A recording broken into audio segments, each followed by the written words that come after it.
Hello guys, welcome to my YouTube channel. I just made an iced chai tea latte, and did you know that they sell cold foam at the stores now? It's the adult version of whipped cream, and I just put so much of it in this chai, and it tastes just like Starbucks. So in today's video, I thought we could do like a cozy book corner, book recommendations.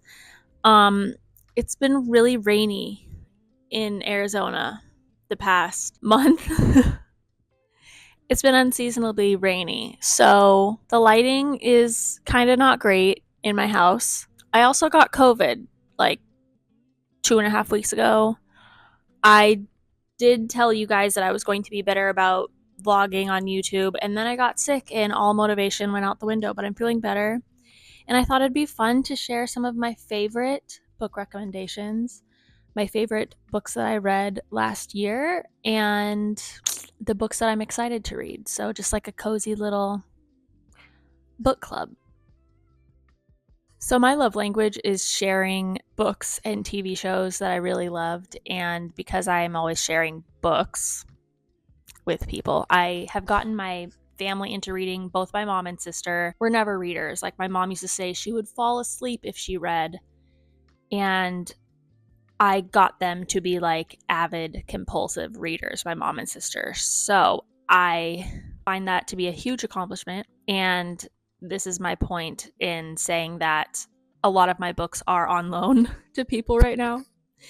And also, I don't want to disturb my new bookshelf, so I will be talking about books, and then I'll just put like an image of the cover of the book above my head so you can see the book cover that I'm talking about, but I won't be physically holding the books, if that's all right with you guys. But this video is for readers and non-readers alike. If you're a homebody and introvert, the best hobby you can pick up is reading, I believe, especially if you like doing solitary things and you like escaping your life and being involved in other stories. So we are going to start off with books that once you start, you will not be able to stop. So these are the books that I always recommend to people who want to get into reading. I think the hard part about reading is when we grew up going to school, we had to read all these books that were so boring and so hard to get into, so hard to focus on. And that kind of makes you think that reading kind of sucks. So these books that I'm going to share are amazing. If you start with any of these, you will be hooked on reading. We're going to start with Colleen Hoover. She was my gateway author. There's something about her writing style. It's very dialogue heavy, so a lot of like conversations and not a lot of description, which sometimes can be boring. Her characters are very relatable and her stories are very intriguing. Like, I got hooked right away. So we're going to go through, I have 3 favorite Colleen Hoover books we're going to start with. And the first one is It Ends With Us. Now, this might be obvious if you also started your gateway with Colleen Hoover, you can skip the next few minutes. But if you really want to get into reading and you don't know where to start, It Ends With Us. It is so easy to read. I was submersed in the story from the moment I started reading it. And it's a great story. It jumps back and forth between the past and the present of the main character, Lily. Trigger warning, there is some abuse in the story, but it's a really good story. I mean, I cried in the end. I laughed in the middle. There are great characters. There are characters that you hate. And they're making a movie out of it with Blake Lively. So that is where I would start. It's about a girl who grew up in an abusive household. She befriends a homeless boy, and you read her past chapters as it's her diary, and she writes her diary entries to Ellen DeGeneres. So it's fun and also sad. And then you go into the present where she is living on her own in a big city. She's opening her own flower shop. She meets a man. She makes new friends. And it's just a very pleasant read. There's even a sequel called It Starts With Us. So that book was obviously very popular. She also has a thriller novel called Verity, which that book is crazy. If you like a psychological thriller, those characters are fucked up. The ending will leave your jaw on the floor. Honestly, if you're kind of like a thriller book lover, I would start there because once you start that book, you're not going to be able to stop. You're going to get addicted and you're going to need to continue reading. Another book I really loved by Colleen Hoover, which is kind of one of her newer books, it's called Reminders of Him. And of course, it's like a romance novel with a relatable character that jumps back and forth between the past and present, and there's a big twist at the end. There's a big twist in the storyline, but the main character is just getting out of prison, and she has a daughter that she gave birth to in prison, and she's never met her. And it's very sad. It's very good. I don't want to it's not that sad. I don't want to make you guys not read it and be like, "Oh, these are too sad." They're good and they're addicting. So give those a try. Colleen Hoover. My next gateway author, she is my favorite author, Taylor Jenkins Reid. She is a queen. I have read all of her books. If you want to start somewhere that is easy to read, Daisy Jones and the Six. It is written as if you were reading like a magazine article interview. So it'll say like Daisy and it'll have a couple paragraphs from her, and then it will say Billy and it'll have a couple paragraphs from him. So it's like reading a interview. But the story is so good. It's about a rock band that comes up in the 70s. They start from nothing and then end up as the biggest band in the world. And then after one show, they split up and never perform again. So it's a love story.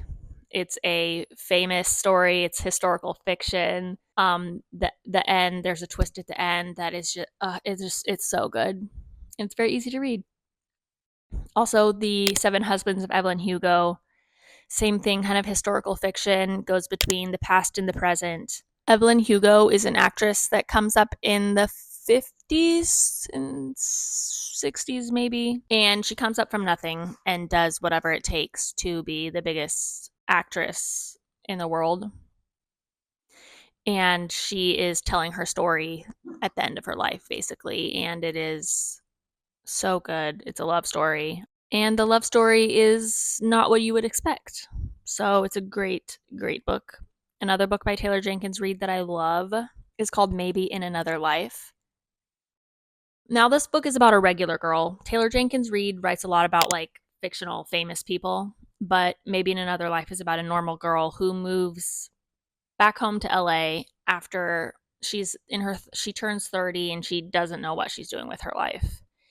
And the first few chapters of the book, she's moving in with a friend and they go out to a bar to celebrate her homecoming. And in the book, she meets her old high school boyfriend at the bar, and she has to decide, should I go home with him or should I go back home with my friend tonight?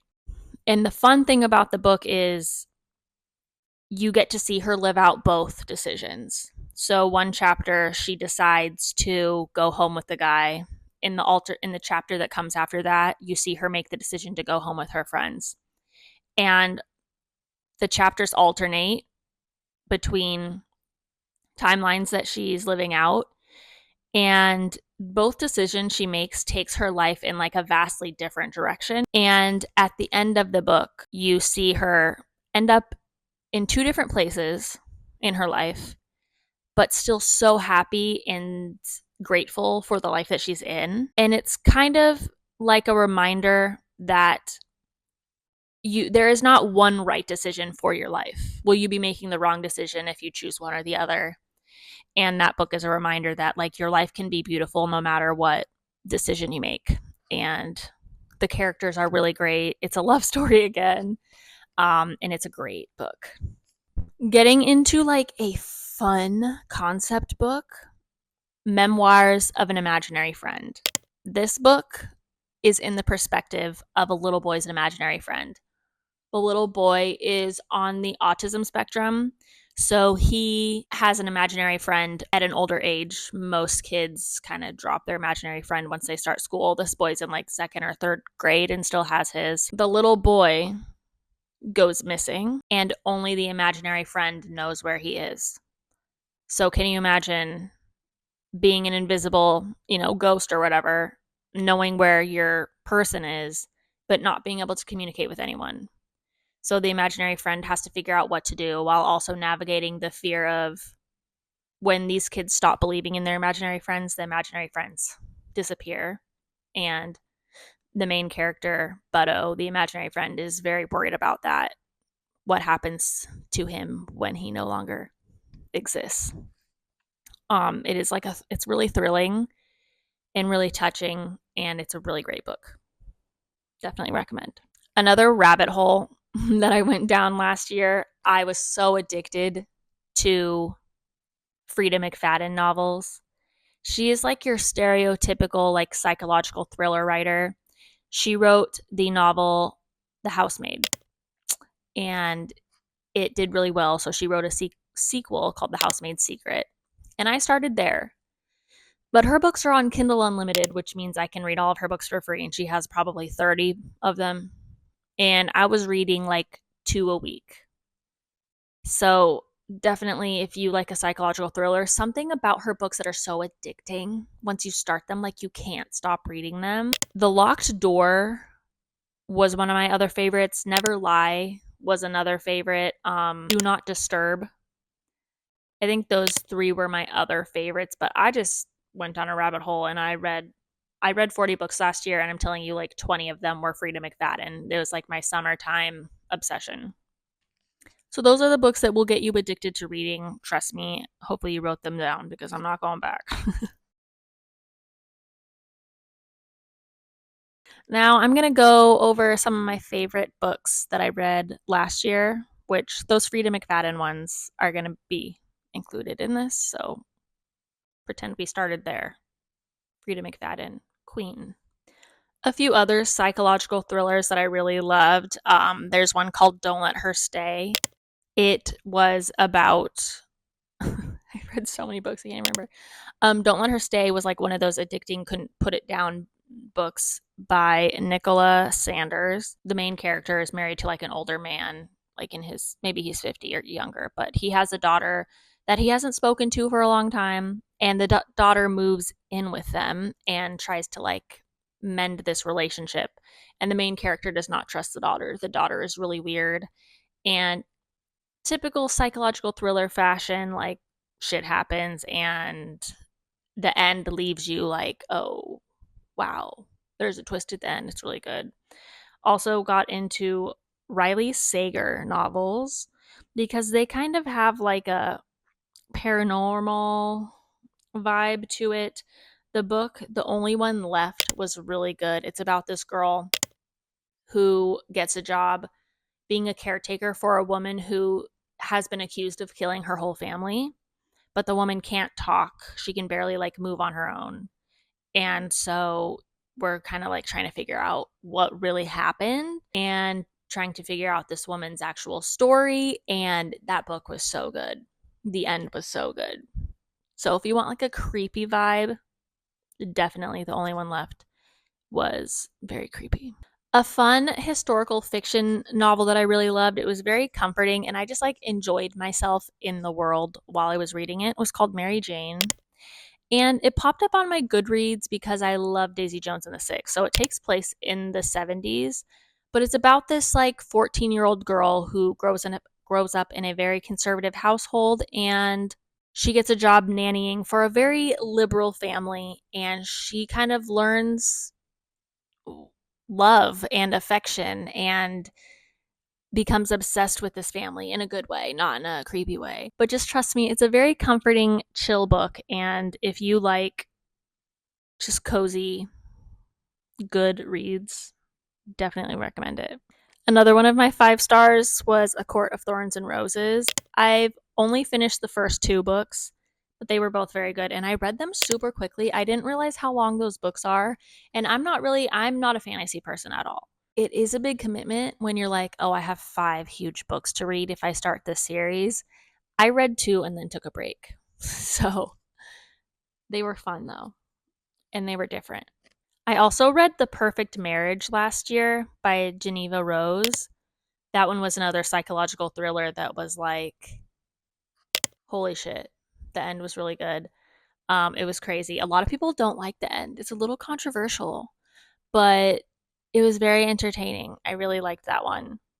And A Good Girl's Guide to Murder. I think they're making that into a TV show. It's a YA novel. It's about this girl, she's a high schooler, and a few years prior, the popular pretty girl at her high school died. And so the main character decides to do her like senior project on figuring out what actually happened, and it's really good. It's kind of like detective-y, sleuthy, twists and turns. There are 3 books in that series, and they each kind of like progressively got worse, but the first one was really good. I read that one super quick and I really enjoyed it. It has a lot of different formats.